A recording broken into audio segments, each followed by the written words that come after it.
अद्भुत अनुभूतियां। प्रभात रंजन ने बहुत कम उम्र में ही बोलना शुरू कर दिया था। 2 वर्ष की आयु से पहले ही वह बहुत ही स्पष्ट रूप से बोल सकता था और अपनी भावनाओं को अच्छी तरह अभिव्यक्त कर सकता था। सामान्यतः अन्य शिशुओं को वैसी प्रतिभा उस सुकुमार अवस्था से बहुत बाद में मिला करती थी। उन्हीं दिनों कुछ ऐसी घटनाएं उभर कर सामने आई जिनसे उस बालक के माता पिता का आश्चर्य बढ़ता ही गया। एक बार आधी रात को उसने अपनी माताश्री को जगाया और कहने लगा कि बड़े अजीब जानवर, पक्षी और सांप जैसे रेंगने वाले जीव जंतु और मनुष्यगण उसके दाहिने कान से निकलकर बाएं कान से घुसते जा रहे थे।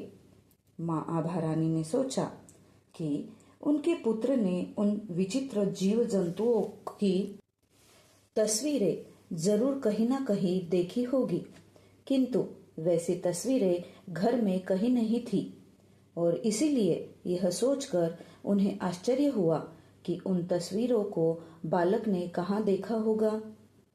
बालक अपनी माँ को यह भी बतलाता था कि विभिन्न प्रकार के असंख्य ग्रह, नक्षत्र और तारे उसके एक कान से निकलकर दूसरे कान में प्रवेश करते जा रहे थे।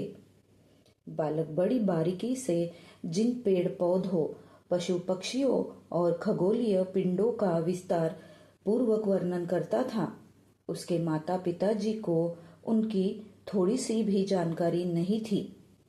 एक रात प्रभात रंजन ने अपनी माँ को जगाया और सदा की भांति एक अद्भुत सपना सुनाया।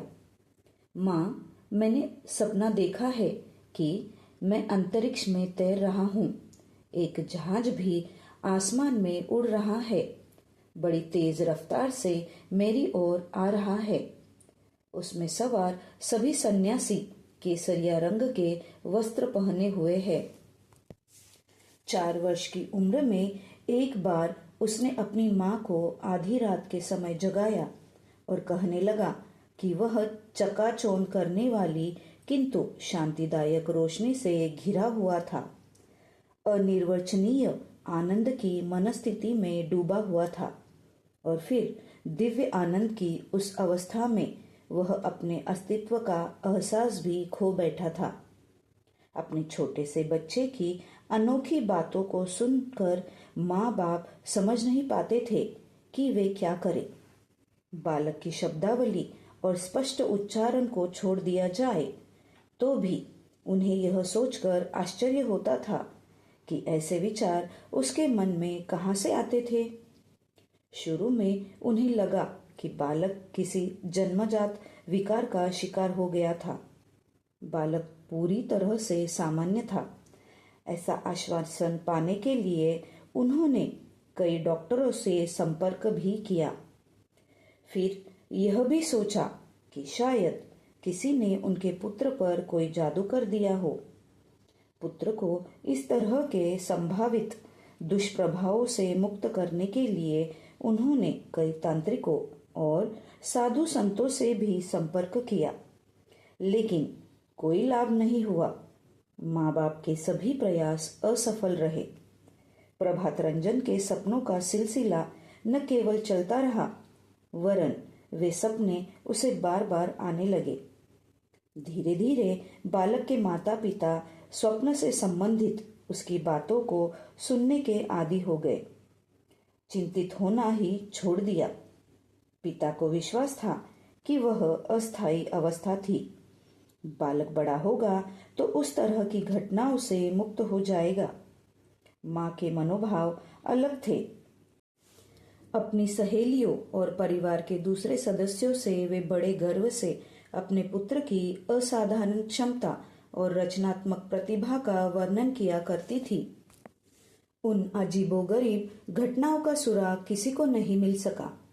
एक दिन बुबू ने उसे व्याकुल कर देने वाले स्वप्न के बारे में अपनी माँ को बतलाया, जिसे उसने एक रात पहले देखा था।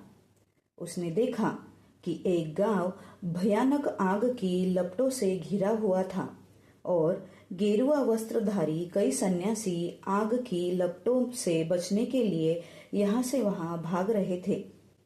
माँ ने धैर्यपूर्वक पुत्र की बातों को सुना और दूसरी घटनाओं की तरह उसे भुला दिया। लेकिन 2 दिन बाद उन्हें एक दुखद खबर मिली कि पास के गांव में आग लगी थी, जिसमें कई ग्रामवासी और सन्यासी घायल हो गए थे।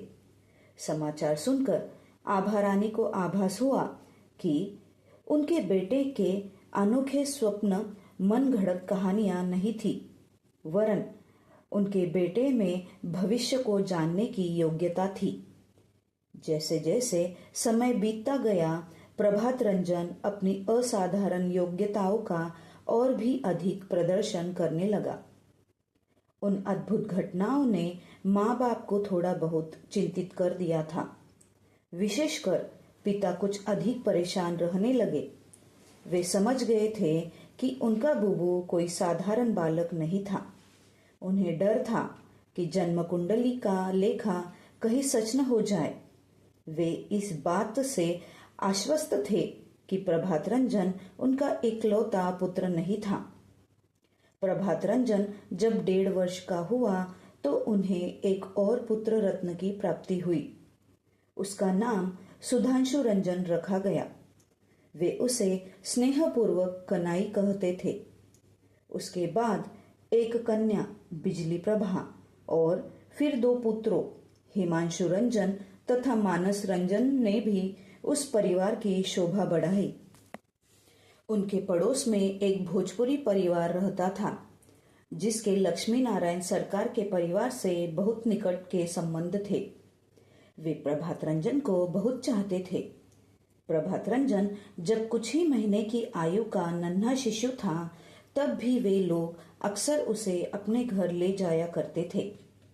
प्रभात रंजन ने बाद में अपने शिष्यों से कहा कि उन्होंने सबसे पहले उसी परिवार से भोजपुरी बोलना सीखा था। भोजपुरी उनकी पहली भाषा थी। दूसरे पुत्र के जन्म के पश्चात आभा रानी उसके लालन पालन में व्यस्त रहने लगी थी। प्रभात रंजन की आवश्यकताओं को पूरा करने में उन्हें कठिनाई होने लगी थी। उसके अतिरिक्त घर के नियमित कामकाज भी उन्हीं को पूरा करना पड़ता था। इसीलिए बालक प्रभात रंजन को संभालने की जिम्मेदारी वे पड़ोस के भोजपुरी परिवार को सौंप दिया करती थी। उस परिवार में प्रभात रंजन से 5 वर्ष बड़ी राधा नाम की एक बालिका थी।